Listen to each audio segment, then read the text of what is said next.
সুপ্রিয় শিক্ষার্থী, জাতীয় বিশ্ববিদ্যালয়ের অনলাইন ক্লাসে আবারও স্বাগতম। করোনাকালীন শিক্ষা কার্যক্রম চলমান রাখতে বিশ্ববিদ্যালয়ের উদ্যোগের সাথে যুক্ত হতে পেরে আমি আনন্দিত। সবাইকে স্বাস্থ্যবিধি মেনে চলার আহ্বান জানাচ্ছি। বিষয় বাংলা, প্রোগ্রাম স্নাতক সম্মান তৃতীয় বর্ষ, কোর্স কোড 23-1007। কোর্সের নাম ফোকলোর তত্ত্ব, বাংলা লোকসাহিত্য। Lecture number 4। লেকচার শিরোনাম লোকসাহিত্যের সংজ্ঞা ও শ্রেণীবিন্যাস। শিক্ষকের নাম আমি প্রফেসর ডক্টর মোহাম্মদ বেল্লাল হোসেন, উপাধ্যক্ষ, সরকারি মুজিবুর রহমান মহিলা কলেজ, বগুড়া।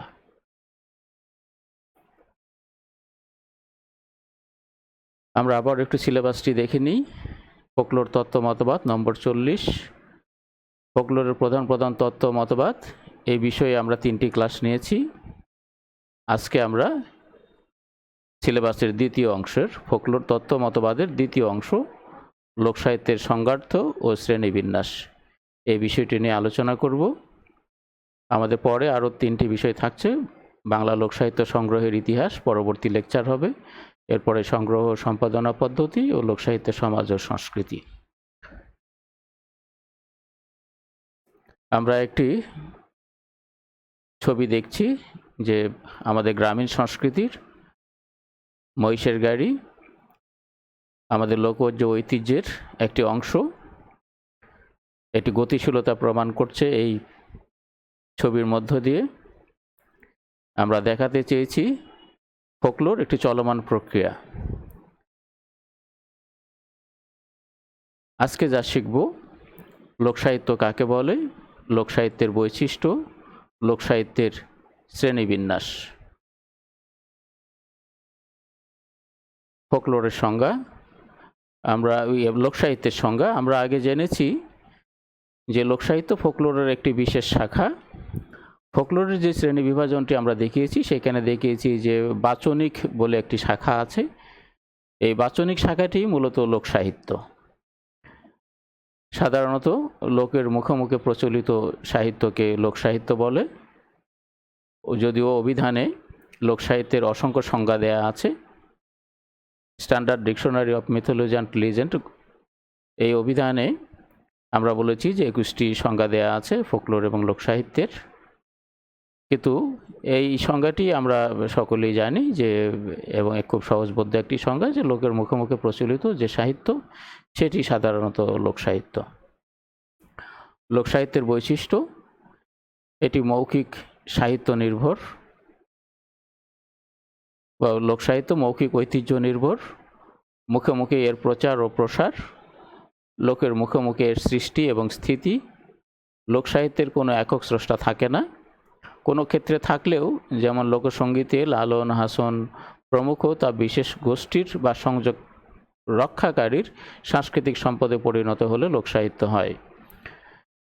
যেমন লোকসাহিত্যের স্রষ্টা থাকে না, এটা ঠিক, কিন্তু লালন হাসন একটি বিশেষ গোষ্ঠী। যেমন যারা লালন গোষ্ঠীর ভক্ত, লালনের ভক্ত, তারা যে গানগুলো গান, সেগুলো বংশ পরম্পরায় তারা লালন করছেন। মাইজ ভান্ডারীর গান, সেটা যারা মাইজ ভান্ডারীর ভক্ত তারা রচনা করেন, কিন্তু মাইজ ভান্ডারীর যারা এই ভক্তকুল, তারা এই গানগুলোকে বংশ পরম্পরায় রক্ষা করছেন। তো এইরকমভাবে ফোকলোরের যদি কোনো একক স্রষ্টা থাকে, সেই স্রষ্টার সৃষ্টি যদি বংশ পরম্পরায় প্রবহমান হতে থাকে, তখন সেইটি ফোকলোর লোকসাহিত্য হিসেবে গণ্য হবে বা ফোকলোর অংশ হিসেবে গণ্য হবে। হাসন রাজা গান লিখেছেন, কিন্তু এই গানগুলো বংশ পরম্পরায় হাসনের ভক্ত যারা, এবং এমনকি আমজনতা, সাধারণ মানুষও তার গানগুলো এখন পর্যন্ত গান এবং মানুষের মুখে মুখে ফিরে, সেই কারণে এই গানগুলো লোকসাহিত্য। লোকসাহিত্যের শ্রেণীবিন্যাস, লোকসাহিত্যের কয়েকটি মোটা দাগের কয়েকটি শাখা আছে। এই শাখাগুলোকে আমরা শ্রেণীবিন্যাস হিসেবে দেখাতে চাই। ছড়া, ধাঁধা, প্রবাদ প্রবচন, লোককথা বা লোককাহিনী, লোকসঙ্গীত, গীতিকা বা লোকনাটক। গীতিকা বা লোকনাটক, গীতিকা যেটা আমাদের দেশে গীতিকা এবং লোকনাটক প্রায় একই অর্থে ব্যবহৃত হয়। এর আরেকটি নাম হলো পালা। তাহলে আমরা দেখতে পাচ্ছি ছড়া, ধাঁধা, প্রবাদ প্রবচন, লোককথা, লোকসঙ্গীত, গীতিকা। এই 6টি মূল ভাগ আমাদের বাংলা লোকসাহিত্যের।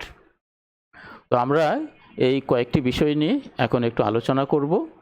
ছড়া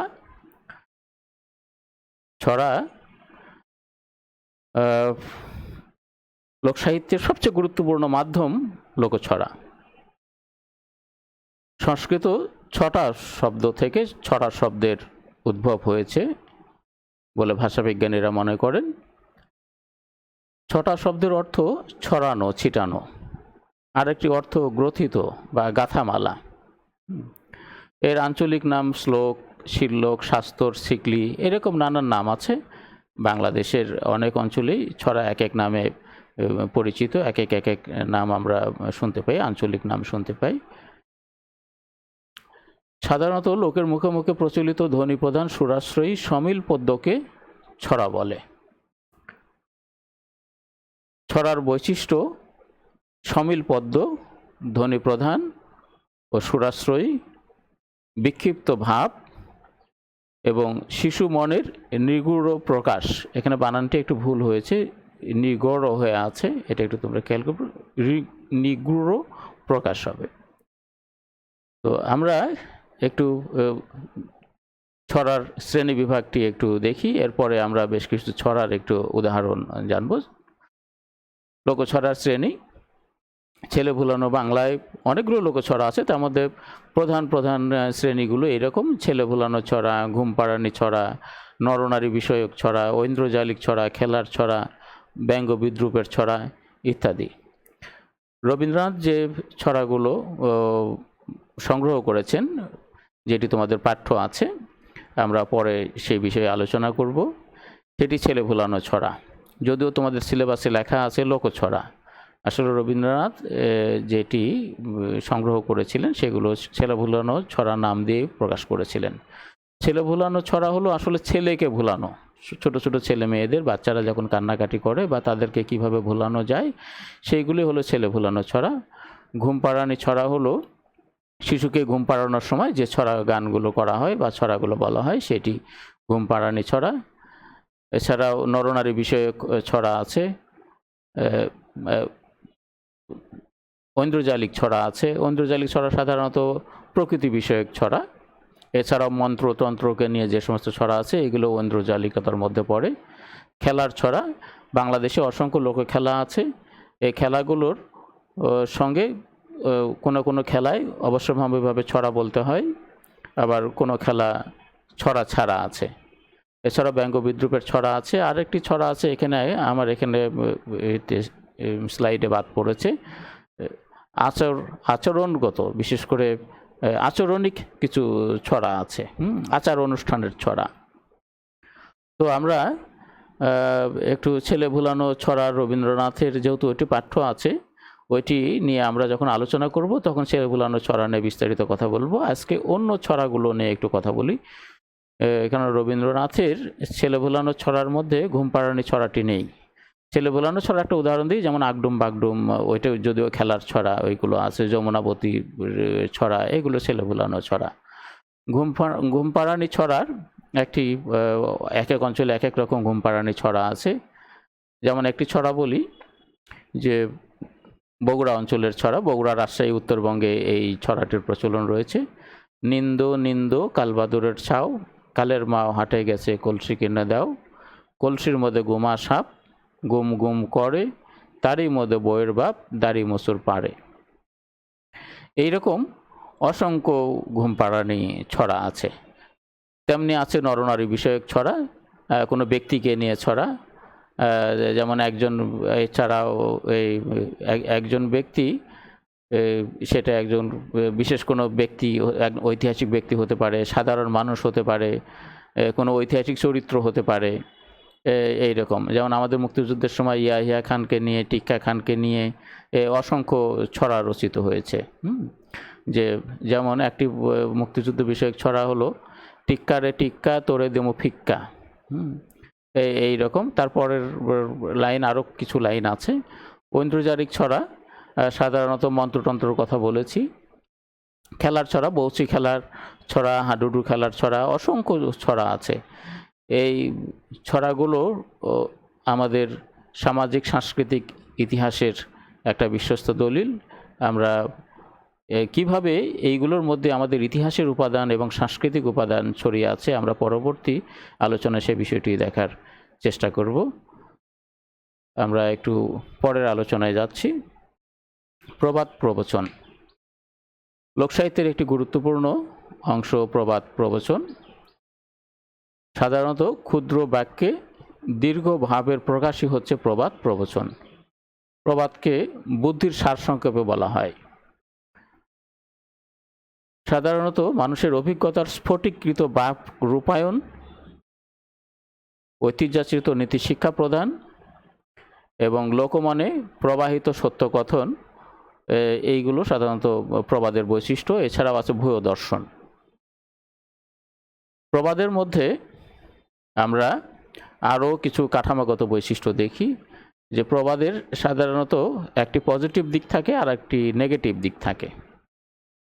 তো পজিটিভ দিকে সাধারণত এইরকম, যে যেমন নাচতে না জানলে উঠোন বাঁকা। তো নাচতে না জানলে এই অংশটির মধ্যে একটা পজিটিভ দিক আছে, আর উঠোন বাঁকা, যিনি নাচতে জানেন না, এই যে তার ক্ষেত্রে বলা হচ্ছে যে উঠোন বাঁকা, এখানে নেগেটিভ বাক্য প্রযুক্ত হয়েছে। তো এইরকম প্রত্যেকটি প্রবাদের মধ্যেই একটি পজিটিভ দিক আছে, একটি নেগেটিভ দিক আছে।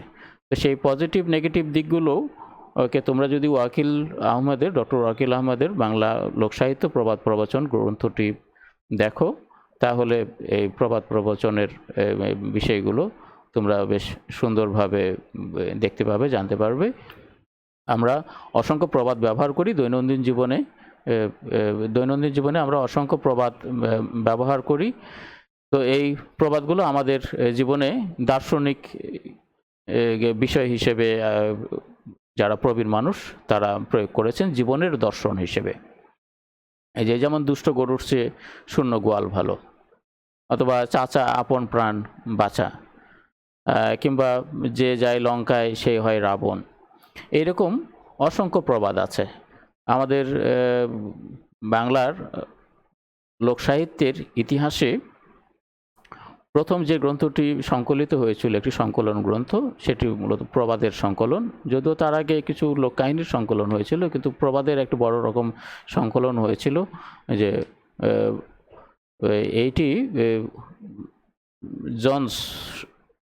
উইলিয়াম জোন্সের সংকলন 1868 খ্রিস্টাব্দে। এই গ্রন্থে 1268টি প্রবাদ অন্তর্ভুক্ত হয়। আর আমাদের দেশে প্রবাদের সবচেয়ে বড় সংগ্রহ এবং সংকলন করেছেন হানিফ পাঠান, বাংলা প্রবাদ পরিচিতি। এটির দুটি খণ্ড, প্রথম এবং দ্বিতীয় খণ্ড। এই দুই খণ্ডে প্রায় 9000-এর কাছাকাছি প্রবাদ সংকলিত হয়েছে। এ থেকে বোঝা যায় যে আমাদের দেশে প্রবাদের কি পরিমাণ প্রচলন রয়েছে এবং আমাদের দৈনন্দিন জীবনে প্রবাদ কী রকম প্রভাব বিস্তার করে আছে। তোমরা হানিফ পাঠানের গ্রন্থটি দেখতে পারো, ওয়াকিল স্যারের গ্রন্থটি বলেছি, এইগুলো দেখতে পারো। এছাড়া প্রবাদের উপর আরও অনেকগুলো গ্রন্থ আছে, সেইগুলো তোমরা একটু খোঁজাখুঁজি করলে দেখতে পাবে। আমরাও আজকে আলোচনা শেষে কয়েকটি রেফারেন্স গ্রন্থের নাম দিয়েছি, সেইগুলোর মধ্যেও তোমরা প্রবাদ প্রবচনের কিছু তথ্য পাবে। ধাঁধা লোকসাহিত্যের আরেকটি গুরুত্বপূর্ণ মাধ্যম, ধাঁধা বা শাখা। ধাঁধা শব্দের অর্থ দ্বন্দ্ব। এটিকে সাধারণত বুদ্ধির খেলা বলা চলে। ধাঁধাকে আমরা বুদ্ধির খেলা বলে থাকি, যে দ্বন্দ্ব থেকে ধাঁধা শব্দের উৎপত্তি। যেমন কথা বলতে বলতেই কোনো একজন মানুষকে দেখা গেল যে আমি কোনো প্রশ্ন করলাম, এমন একটি প্রশ্ন করলাম, তার জবাব সে দিতে পারছে না। এই যে জবাব দিতে পারছে না, সাময়িকভাবে সে বাকরুদ্ধ হয়েছে বা তার বাক বন্ধ হয়ে গেছে, শ্রবণ শক্তি বন্ধ হয়ে গেছে, এটিকেই সাধারণত দ্বন্দ্ব বলা হয়, যে দ্বন্দ্ব লাগা। তো সেই দ্বন্দ্ব, ধাঁধার ভিতর যে প্রশ্ন করা হয়, সে প্রশ্নটি অনেকটা এই দ্বন্দ্বর মতন ব্যবসার, যে যিনি উত্তরটি জানেন তিনি সঙ্গে সঙ্গে উত্তরটি দেন, আর যিনি দিতে পারেন না উত্তরটি জানেন না, তিনি অনেকটা ধন্দ খান, যে অনেকটা তার বাকরুদ্ধ হয়ে থাকে, সেই কারণেই ধন্দ কথাটি বলা হয়েছে। এরও অনেক আঞ্চলিক নাম রয়েছে, যেমন শাস্ত্রর, প্রহেলিকা, পই, সিলেট অঞ্চলে পই, এছাড়া সিল্কা, এই সমস্ত আঞ্চলিক নাম রয়েছে। ধাঁধার কাঠামো সূত্রে আমরা বেশ কিছু ব্যাপার দেখি, যেমন রঙের এবং চিহ্নের একটা ব্যাপার থাকে, সংখ্যা আছে, পরিমাপের ব্যাপার আছে, গণিত বা গণনার ব্যাপার আছে, অক্ষর এবং শব্দের ব্যাপার আছে, অর্থাৎ অক্ষর শব্দ দিয়ে ধাঁধা তৈরি হয়, গণিত দিয়ে ধাঁধা তৈরি হয়, সংখ্যা দিয়ে, এরকম সংলাপ আছে ধাঁধার ভেতরে, প্রবর্তনের ব্যাপার আছে, আত্মকথনের ব্যাপার আছে, ধনাত্মক শব্দের ব্যাপার আছে, পুনরাবৃত্তির ব্যাপার আছে, একই শব্দের বারবার পুনরাবৃত্তি, এইরকমও বিষয়গুলো, এগুলো ধাঁধার কাঠামো সূত্র। ধাঁধার যদি শ্রেণীর দিকে আমরা দৃষ্টি দিই, তাহলে আমরা দেখব যে নরনারী বিষয়ক ধাঁধা আছে, দেবদেবী বিষয়ক ধাঁধা, প্রকৃতি বিষয়ক ধাঁধা, গৃহস্থ জীবন, পশু পাখি, কীটপতঙ্গ, বাদ্যযন্ত্র, আখ্যানমূলক, সংখ্যামূলক, এরকম বিবিধ ধাঁধা আছে। তো আমরা ধাঁধাকে বলেছি যে বুদ্ধির খেলা, কে কতটা বুদ্ধি রাখে সেটি ধাঁধার মধ্য দিয়ে প্রমাণ হয়। এমনকি অনেক সময় যে কে কতটা প্রত্যুৎপন্ন মতিত্ব সেটিও জানা যায় ধাঁধার প্রয়োগে। যেমন আমরা যদি একটু, অসংখ্য ধাঁধা আছে, তোমরা ডক্টর শিলা বসাকের বই, এছাড়া ওয়াকিল স্যারের আরেকটি বই আছে বাংলা লোকসাহিত্য ধাঁধা, এই বইগুলো দেখো, অসংখ্য ধাঁধা পাবে। এছাড়া আব্দুল আলিমের একটি বই আছে গ্রাম বাংলার ধাঁধা। আমরা দৈনন্দিন জীবনে প্রতিনিয়ত এই ধাঁধাগুলো ব্যবহার করি। যেমন চোখ সম্পর্কে একটি ধাঁধা আছে, ওই যে গেল, ওই এই যে এলো, এটি চোখ, আল্লাহ কোনা খুঁটি, ভাত হয় পুটি পুটি, অথবা রাজার ছেলে গোসল করে গামছা ভেজে না, এটির উত্তর কচু পাতা। আমি একটি চমৎকার একটু ধাঁধা বলছি এখন, যে তোমাদের জন্যে, যে এইগুলো একটু বুদ্ধির কথাটা যে বলা হয়েছে, সে বুদ্ধির বিষয়টি এই জায়গায় আছে। এর ভিতরে অনেক সময় ঐতিহাসিক কিছু সূত্র থাকে, সেই সূত্রগুলোকে খুঁজে বের করতে হয়। তো একটি ধাঁধা এরকম, রাজবাড়িতে শব্দ হলো, দুই গোলাম দৌড়ে গেল, যে গেল সে পেল না, পেল আরেকজনে, যে পেল সে খেলো না, খেলো আরেকজনে, একজনের খাওয়া দেখে কান্দে আরেকজনে। এর উত্তর হাত, পা, চোখ, মুখ। তো এটি একটি কঠিন ধাঁধা মনে হতে পারে। আরেকটি ধাঁধা আছে এরকম, মাও দড়ি দড়ি, বোন সুন্দরী, ভাই গুটকা, বাপ ফসকা। এই ধাঁধার উত্তর লাউ এবং লাউ গাছ। এই যে দুটি ধাঁধা বললাম, এই ধাঁধার মধ্যে আমাদের সামাজিক এবং সাংস্কৃতিক ইতিহাস নিহিত রয়েছে এই দুটি ধাঁধায়। এরকম অসংখ্য ধাঁধা আছে। যেমন আরেকটি সংখ্যাবাচক ধাঁধা আছে, যে এইরকম, আমরা এই অন্নদামঙ্গল কাব্যে দেবী অন্নদা যখন নৌকা পারাপার হতে যাচ্ছেন, তখন তিনি যে প্রশ্ন, মাঝির জবাবে প্রশ্নের উত্তর দিয়েছেন, যে এরকম, ঠিক সেই রকম একটি ধাঁধা, 3 13 দিয়ে 12, 9 দিয়ে পূরণ করো, মোর স্বামীর নামেই পার করে দাও নায়ের জাম। অর্থাৎ তার স্বামীর নাম হলো ষাটা। ষাটে শব্দটিকে, অর্থাৎ 60 থেকে 60 এসছে, সেটিকে তিনি সংখ্যার মাধ্যমে প্রকাশ করেছেন। 3 13 দিয়ে 12, তার সঙ্গে 9 যোগ করতে বলেছেন, 9 দিয়ে পূরণ করো, এইটি যোগ করলে 60 হয়। 3 13 দিয়ে 12, তার সঙ্গে 9 যোগ করলে 60। এইভাবে, যেহেতু বাঙালি নারীরা স্বামীর নাম নেয় না, কিন্তু নৌকার মাঝি তাকে জিজ্ঞেস করেছে যে তোমার স্বামীর নাম কি, তখন সে কীভাবে তার প্রশ্নের উত্তর দেবে, সেই কারণে সে একটি সংখ্যার মধ্য দিয়ে তার স্বামীর পরিচয় দিয়েছে। দেবী অন্নদা যেরকম একটি পরিচয় দিয়েছিলেন, ঠিক সেরকমভাবেই এখানে ধাঁধার পরিচয়, ধাঁধার মধ্য দিয়ে স্বামীর পরিচয় প্রকাশ করা হয়েছে। তো আমরা এরকম অসংখ্য ধাঁধা দেখি, ছোট ছোট ছেলেমেয়েরা এই ধাঁধাগুলো স্কুল কলেজে বৃষ্টির দিনে বাড়ির উঠানে এই ধাঁধাগুলো সাধারণত বলে থাকে, এখনও বলে থাকে গ্রামাঞ্চলে, কিন্তু শহর অঞ্চলে আছে কোথাও কোথাও ধাঁধার প্রচলন আছে।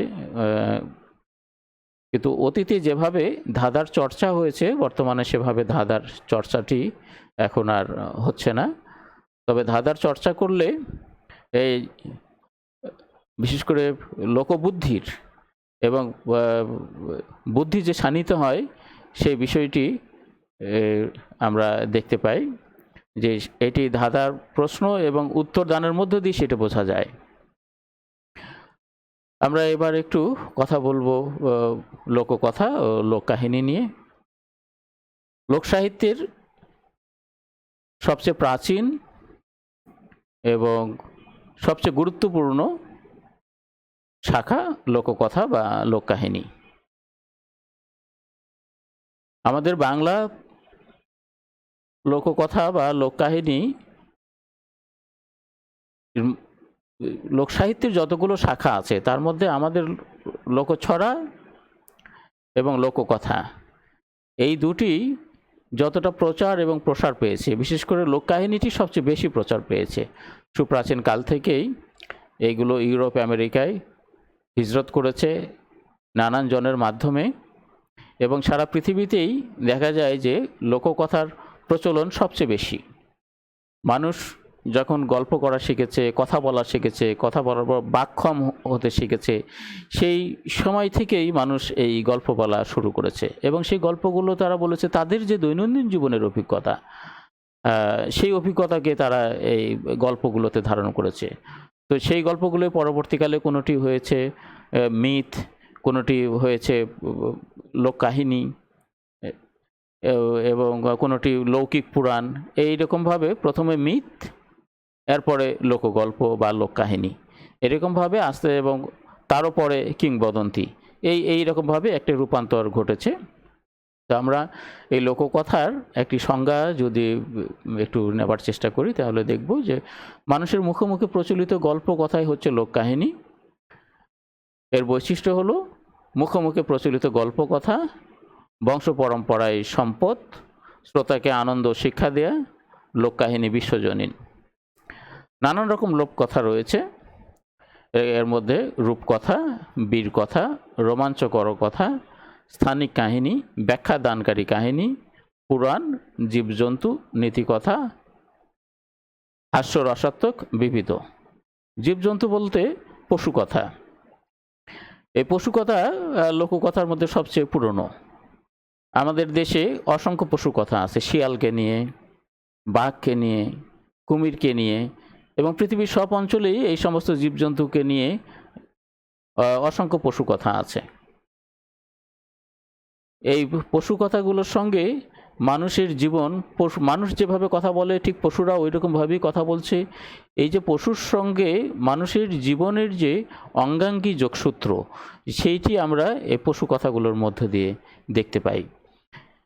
এবং প্রাচীনকাল থেকে পশু কিভাবে মানুষের জীবনের সঙ্গে জড়িয়ে আছে, আমরা পশু কথাগুলোকে একটু ব্যাখ্যা বিশ্লেষণ করলে তার অসংখ্য হদিস জানতে পারি। বাংলাদেশে অসংখ্য পশু কথা আছে। যে একটি পরিচিত পশু কথার একটু উদাহরণ দিই, যে যেমন কুমির এবং শিয়ালের একটি গল্প। শিয়াল পণ্ডিত সে পাঠশালা খুলেছে। কুমির তার সন্তানকে, তার 7টি বাচ্চা শিয়াল পণ্ডিতের কাছে পড়তে দিয়েছে। তো শিয়াল পণ্ডিতের কাছে বাচ্চারা পড়তে যায়, আর প্রতিদিন সে একটি একটি করে বাচ্চাকে খায়। কুমির যখন দেখতে যায় এরকমভাবে প্রায় সে 6টি বাচ্চাকে খেয়ে ফেলেছে, শেষে আছে একটি বাচ্চা। কুমির যখন তার বাচ্চাকে দেখতে গেছে, শিয়াল 7 বার এই 7 বাচ্চাকে কুমিরকে দেখিয়েছে, এই এক বাচ্চাকে দেখিয়েছে। তারপরে সেই বাচ্চাটিকেও যখন কুমির খেয়ে ফেলেছে, শিয়াল খেয়ে ফেলেছে, কুমির সেই বাচ্চার যখন সন্ধান চেয়েছে, শিয়াল তার আগেই, কুমির সন্ধান করার আগে শিয়াল পালিয়েছে। এরপরে আরেকটি আমরা গল্প দেখি, এই শিয়াল এবং কুমিরের। শিয়াল এবং কুমির আখের চাষ করেছে। সেখানেও দেখা যাচ্ছে যে কুমির বোকা, শিয়াল বুদ্ধিমান। এই যে বোকা কুমির এবং শিয়াল বুদ্ধিমান, এইগুলোর টাইপ আছে, মোটিভ আছে। এইগুলোর যখন আমরা ব্যাখ্যা বিশ্লেষণ করব টাইপ মোটিভ ধরে, তখন দেখা যায় যে পৃথিবীর অসংখ্য দেশে এই শিয়ালের কাহিনী আছে। আমাদের দেশে একটি জনপ্রিয় শিয়ালের কথা এই বগুড়া অঞ্চলে আছে, এই যে হোপের মাও এবং শিয়াল। শিয়াল হোপের মায়ের কাছ থেকে মিথ্যা কথা বলে পান্তা খেয়েছে। তো যার ফলে হোপের মাও একদিন শিয়ালকে ডেকে তার লেজ কেটে তাকে শাস্তি দিয়েছে। অর্থাৎ এইটি টাইপ মিথ্যা বা ফাঁকিবাজ, খাদ্যলোভী ফাঁকিবাজ ও তার শাস্তি। এইরকম খাদ্যলোভী ফাঁকিবাজ পশু পৃথিবীর নানান দেশে দেখা যায়। আমাদের এখানে শিয়াল হয়েছে, কোথাও কোথাও ভাল্লুক হয়েছে, কোথাও বাঘ হয়েছে। তো এইগুলো ওর মধ্য দিয়ে মানুষের সমাজ এবং সাংস্কৃতিক ইতিহাসের বিবর্তন আমরা দেখতে পাই। এবং একই সঙ্গে এগুলোর ভিতর যে মনস্তত্ত্ব, লোক সমাজের বা লোক মানুষের যে মনস্তাত্ত্বিক দিক, সেই দিকগুলোর অনুসন্ধান করলে, মনস্তাত্ত্বিক পদ্ধতিতে আমরা ব্যাখ্যা বিশ্লেষণ করলে সেই বিষয়গুলো জানতে পারি। রূপকথা আমাদের একটি পাঠ্য আছে, ঠাকুরমার ঝুলি। এইখানে যে কথাগুলো আছে তার বেশিরভাগ কথাই হলো রূপকথা। আমরা এই রূপকথা নিয়ে তখন একটু বিস্তারিত আলোচনা করব। বীর কথা সাধারণত কোনো বীর পুরুষকে নিয়ে যে সমস্ত কথাগুলো, গল্প যেগুলো থাকে সেগুলো বীর কথা। রোমাঞ্চকর কথাও কোনো কাহিনীর মধ্য দিয়ে যখন রোমাঞ্চ প্রকাশ পায় তখন সেটা রোমাঞ্চকর কথা। স্থানিক কাহিনী, বিশেষ কোনো স্থানকে কেন্দ্র করে অসংখ্য কাহিনী কিংবদন্তির জন্ম হয়। এগুলো সাধারণত কিংবদন্তি, স্থানিক কাহিনীর মধ্যে বেশিরভাগই থাকে কিংবদন্তি। যে কোনো পুকুরকে নিয়ে একটা কিংবদন্তি বা গল্প গড়ে উঠেছে, কাহিনী গড়ে উঠেছে। দেখা যাচ্ছে যে একটা পুকুর একদিনের মধ্যে গড়ে উঠেছে বা এক রাতের মধ্যে একটা পুকুর গড়ে উঠেছে। কোথাও কোথাও আছে পুরনো মসজিদ, এক রাতের মধ্যে মসজিদ গড়ে উঠেছে। কোথাও কোথাও আছে একটা মন্দির, এক রাতের মধ্যে মন্দির গড়ে উঠেছে। সে মন্দিরকে নিয়ে যে মিথ, এইগুলো সাধারণত কিংবদন্তি। ব্যাখ্যাদানকারী কাহিনী হলো এরকম যে আসলে পৃথিবী সৃষ্টি হলো কেমন করে, যে কাহিনীগুলোর মধ্যে ব্যাখ্যা দান করা হয়। যেমন একটা কাহিনী এরকম যে আসলে ধান কেমন করে ধান হলো। যে প্রাচীনকালে আমরা কাহিনীটি এরকম যে প্রাচীনকালে ধান আগে চাউল ছিল। তো এই চাল গাছ কেটে নিয়ে এসে বাড়ি দিয়েই মানে লোকে রান্না করে খাওয়া দাওয়া করত। কিন্তু কোনো একদিন এক ব্যক্তি এই চাল ক্ষেতের মধ্যে পায়খানা করতে বসছিল। পায়খানা করতে বসে এই চাল গাছ থেকে চাল ছিঁড়ে একটু মুখে দিয়েছিল, মুখে দিয়ে চিবিয়েছিল। তো যার ফলে চাল আল্লাহর কাছে ফরিয়াদ করে যে আল্লাহ, আমি দানা জিনিস আমাকে খেয়ে তুই বেঁচে থাকিস, আর পায়খানা করতে বসে তুই আমাকে টুকালি, আমাকে খেলি, মুখে দিয়ে চাবালি। আল্লাহ, তুমি আর বিচার করো। আল্লাহ তার ফরিয়াদ শুনল। ফরিয়াদ শোনার পর থেকে ওই দিন থেকে চাউল ধান হয়ে গেল। অর্থাৎ ওই দিন থেকে এই চাউলের ভিতর খুদ হলো, কৌন হলো, তুষ হলো, এইসব মিলে ও ধান হয়ে গেল। তো এরও ঐতিহাসিক ব্যাখ্যা আছে যে প্রাচীনকালে মানুষ যখন কেবল ফসল উৎপাদন করা শিখেছে, উদ্যান ফসল তৈরি করা শিখেছে, বা যখনও শিখেনি উদ্যান ফসল তৈরি করতে, তখন ক্ষুধার তাড়নায় মানুষ যা পেয়েছে তাই খেয়েছে। একসময় ঘাসের দানা খেয়ে মানুষকে জীবন ধারণ করতে হয়েছে। তো সেই ঘাসের দানা তখন তো ঢেকি ছিল না।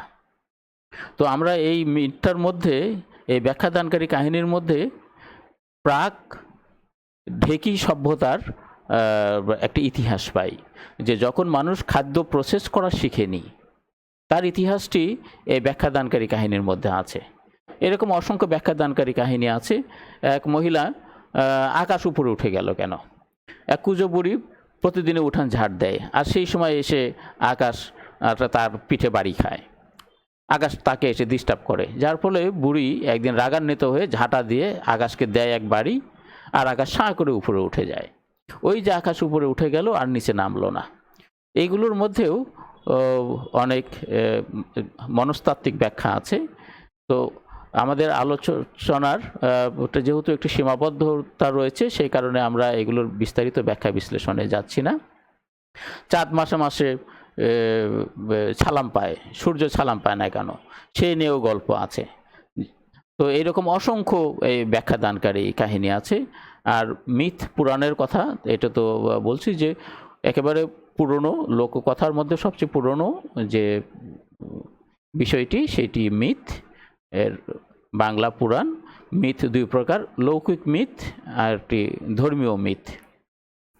তো এই ধর্মীয় মিথের সঙ্গে যেমন এই যদি আমরা রাবণের কথা বলি, রাবণের মাথা আছে 10টি মাথা, বা দেবী দুর্গার 10 হাত, এই যে তারপরে কালীর 4 হাত, এইরকম। এই যে আসলে মানুষের হাত তো দুটো, সেটা 4টে হলো কেমন করে, বা 10টা হলো কেমন করে, কারো কারো 10টি মাথা, 12টি মাথায় 12টি মাথা হয় কেমন করে। তারপরে গণেশের মাথা হাতির। এই যে এইগুলো সঙ্গে মিথের একটা সম্পর্ক রয়েছে। তো সেই মিথ বলতে ধর্মীয় মিথের ব্যাপারগুলো এখানে আছে। আর লৌকিক মিথ বলেছি যে লৌকিক অসংখ্য লৌকিক মিথ আছে, আমি যে কয়েকটি উদাহরণ দিলাম এইগুলো লৌকিক মিথের মধ্যে পড়ে। তো ধর্মীয় মিথ সাধারণত মানুষ সেগুলোকে সত্য হিসেবে বিশ্বাস করে। বাস্তবে তার ভিতরে কিছু থাক আর না থাক, সেটিকে মানুষ সত্য হিসেবে বিশ্বাস করে। সেটি যেমন হিন্দু ধর্মে আছে, ইসলাম ধর্মে আছে, খ্রিস্টান ধর্মে আছে, বৌদ্ধ ধর্মে আছে, পৃথিবীতে যত ধর্ম আছে সব ধর্ম নিয়েই এই মিথের উদ্ভব হয়েছে। এবং সেই মিথগুলোকে যারা, এমনকি পীর ফকিরকে নিয়েও যারা যে পীরকে বিশ্বাস করেন, সেই পীরের অলৌকিকত্বর বিষয়গুলোকে নিয়েও তারা বেশ কিছু মিথ্যের প্রচলন আছে, সেইগুলোকে তারা সত্য বলে মানেন, বিশ্বাস করেন। তো আমরা লোককথার পরে এখন একটু লোকসঙ্গীত নিয়ে আলোচনা করব। সাধারণত লোকের মুখে মুখে প্রচলিত যে সঙ্গীত, তাই লোকসঙ্গীত। আমাদের দেশ লোকসঙ্গীতের দেশ, গানের দেশ। তো বাংলাদেশ কীরকম গানের দেশ, একটি উদাহরণ দিলেই আমরা এখানে বুঝতে পারবো। আমরা এখানে দেখিয়েছি যে আব্দুল হাফিজ 100 লেখা আছে, শ্রেণী আব্দুল হাফিজ, শ্রেণী আব্দুল হাফিজ 100। এ কথার তাৎপর্য হচ্ছে বাংলাদেশের বিশিষ্ট ফোকলোরবিদ জনাব আব্দুল হাফিজ, তিনি বাংলাদেশের লোকসঙ্গীতের একটি এথনো মিউজিকোলজি স্টাডি করেছিলেন। সেই স্টাডিতে তিনি দেখিয়েছেন যে বাংলাদেশের প্রায় 100 রকমের লোকসঙ্গীত রয়েছে। 100 রকমের লোকসঙ্গীত, যেমন ভাটিয়ালি, ভাওয়াইয়া, মুর্শিদি, মারফতি, দেহতত্ত্ব, রয়ানি, মালসি, এই রকম 100 রকমের লোকসঙ্গীত। এই থেকে আমরা বুঝতে পারি যে বাংলাদেশে কি পরিমাণ লোকসঙ্গীত বিরাজ করছে এবং আমাদের দেশ লোকসঙ্গীতে কতটা সমৃদ্ধ। তো লোকসঙ্গীতদের আমাদের একেবারে, যদি বাউল গানের কথাও বলি, বাউল গান আমাদের লালন, হাসন, এরপরে পাগলা কানাই, দুদুসা, আরকুমসা, আমাদের সাম্প্রতিক কালের গত কিছুদিনের আগে আমাদের মাঝ থেকে বিদায় নিয়েছেন শাহ আব্দুল করিম, তার অসংখ্য গান বাংলাদেশের মানুষের মুখে মুখে ফিরে, এমনকি এখন পাশের দেশ সেখানেও সেই গানগুলো পৌঁছে গেছে। তো আমরা লোকসঙ্গীতের পরে যে বিষয়টি নিয়ে একটু কথা বলতে চাই, সেটি গীতিকা এবং লোকনাটক। গীতিকা যেহেতু আমাদের একটি আলোচ্য বিষয়, একটি টেক্সট আছে, তো আমরা সেই টেক্সট নিয়ে যেহেতু কথা বলবো, ময়মনসিংহ গীতিকা, ওই সময় আমরা গীতিকার সংজ্ঞা, বৈশিষ্ট্য ইত্যাদি বিষয় নিয়ে আলোচনা করব। তো এখন একটু লোকনাটক নিয়ে কথা বলি। যদি গীতিকার সঙ্গে লোকনাটকের একটি সম্পর্ক রয়েছে, গীতিকা যেমন পদ্য এবং গদ্য উভয়ের সংমিশ্রণেই গীতিকা পরিবেশিত হয়, লোকনাটকও তাই। এটি পরিবেশনা শিল্প, গীতিকাও পরিবেশনা শিল্প, লোকনাটকও পরিবেশনা শিল্প। আমাদের দেশে আগে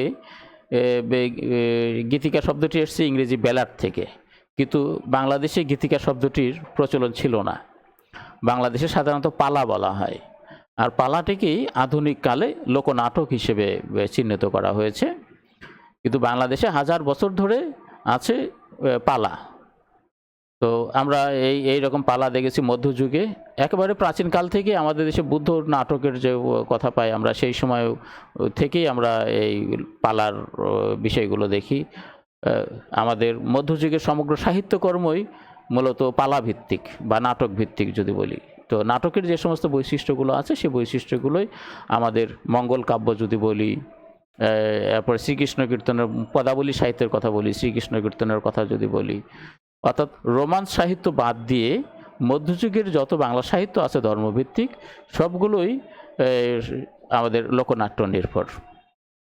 তো এই বিষয়গুলো নিয়ে আমরা পরবর্তী, যেহেতু আমাদের একটি লেকচার আছে, আমাদের টেক্সট আছে ময়মনসিংহ গীতিকা, আমরা সেই সময় আর একটু কথা বলবো।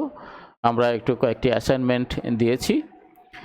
লোকসাহিত্য বলতে কী বুঝো, লোকসাহিত্যের পরিচয় দাও, লোকসাহিত্যের শ্রেণীবিন্যাস উল্লেখপূর্বক বাংলার লোকছড়া লোকসঙ্গীতের পরিচয় দাও। এর পরের প্রশ্ন, লোকসাহিত্যের সংজ্ঞা দাও, লোকসাহিত্যের বৈশিষ্ট্যগুলি লেখো। 4 নম্বরে আমরা দিয়েছি প্রবাদ প্রবচন কি, বাঙালির দৈনন্দিন জীবনে প্রবাদ প্রবচনের গুরুত্ব ব্যাখ্যা করো। আমরা 4টি অ্যাসাইনমেন্ট দিয়েছি। এই 4টি অ্যাসাইনমেন্ট তোমরা আজকে যে আলোচনাটি করলাম এই আলোচনা যদি একটু মনোযোগ দিয়ে শোনো এবং সেইগুলো যদি একটু এই রেফারেন্স বই যেগুলো আছে, বাংলার লোকসাহিত্য ডক্টর আশুতোষ ভট্টাচার্য, এটি 5 খণ্ডর গ্রন্থ। প্রথম খণ্ডটি তোমরা, অন্য খণ্ডগুলো যদি দেখতে না পারো অন্ততপক্ষে প্রথম খণ্ডটি অবশ্যই একটু ভালো করে দেখবে।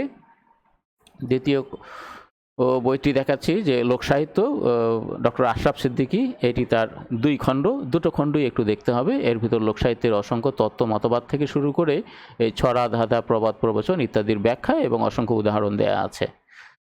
আমরা তৃতীয় গ্রন্থটি দেখাচ্ছি বঙ্গীয় লোকসংস্কৃতি কোষ, অধ্যাপক পশ্চিমবাংলার বিখ্যাত ব্যক্তি অধ্যাপক ডক্টর বরুণ কুমার চক্রবর্তী, বিশিষ্ট ফোকলোরবিদ, তিনি এটি সম্পাদনা করেছেন, পশ্চিমবাংলা থেকে বেরিয়েছে।